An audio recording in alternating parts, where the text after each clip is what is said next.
उन्होंने कहा था कि देश की संपत्ति पर पहला अधिकार मुसलमानों का है। देश में लोकसभा चुनाव जिस गति से आगे बढ़ रहा है, नेताओं के बीच जुबानी जंग भी बढ़ती जा रही है। दरअसल प्रधानमंत्री मोदी ने रविवार को कुछ ऐसा कह दिया कि जिसे लेकर विवाद खड़ा हो गया है।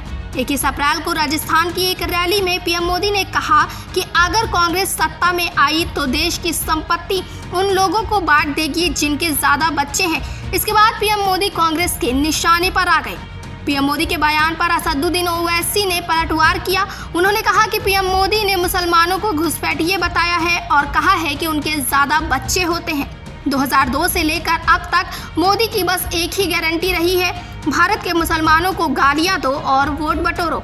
अगर बात मुल्क की संपत्ति की हो रही है तो मोदी सरकार में देश के धन पर पहला हक उनके अरबपति दोस्तों का रहा है। भारत के 1% लोग आज देश का 40% धन खा गए।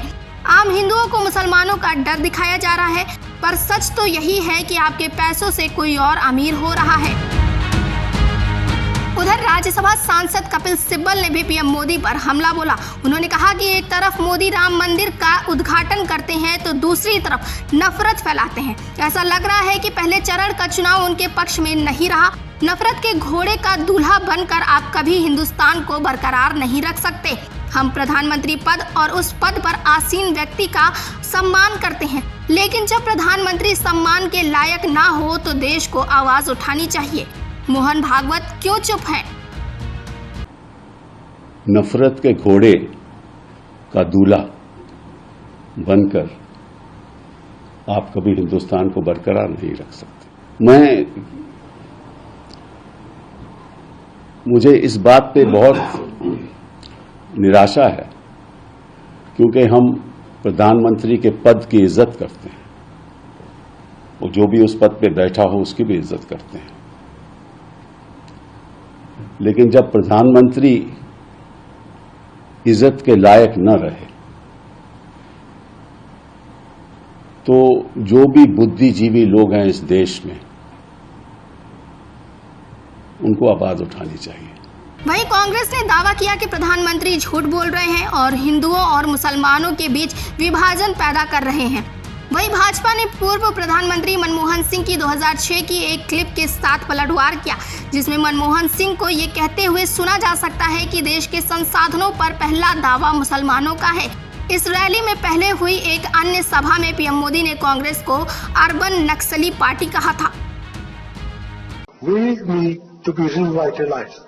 We will have to devise innovative plans to ensure that minorities, particularly the Muslim minority, are empowered to share equitably in the fruits of development. They must have the first claim on our resources. PM Modi ने बंसरवाड़ा की rally में कहा कि कांग्रेस के घोषणा पत्र में कहा गया है कि वे माताओं और बहनों के साथ सोने का हिसाब करेंगे। हर एक के प्रॉपर्टी का सर्वे किया जाएगा। हमारी बहनों के पास कितना सोना है इसकी जांच की जाएगी। चांदी का हिसाब लगाया जाएगा। सोना सिर्फ दिखाने के लिए नहीं है, ये महिला का स्वाभिमान है। मंगलसूत्र का मूल्य सिर्फ सोने की कीमत तक सीमित नहीं है, बल्कि उनके सपनों से जुड़ा है। उन्होंने कहा है कि अगर कांग्रेस की सरकार बनेगी तो हर एक की प्रॉपर्टी का सर्वे किया जाएगा। हमारी बहनों के पास सोना कितना है उसकी जांच की जाएगी, उसका हिसाब लगाया जाएगा। हमारे आदिवासी परिवारों में चांदी होती है, सिल्वर कितना है उसका हिसाब लगाया जाएगा। सरकारी मुलाजिमों के पास कितना जगह है, क्या है, पैसे कहाँ है, नौकरी कहाँ है, उसकी जांच की जाएगी। इतना ही नहीं, आगे क्या कहा है, ये जो गोल्ड है बहनों का और जो संपत्ति है ये सबको समान रूप से वितरित कर दी जाएगी। क्या आपकी संपत्ति को, आपने मेहनत करके कमाई हुई संपत्ति को सरकार को ऐंठने का अधिकार है क्या?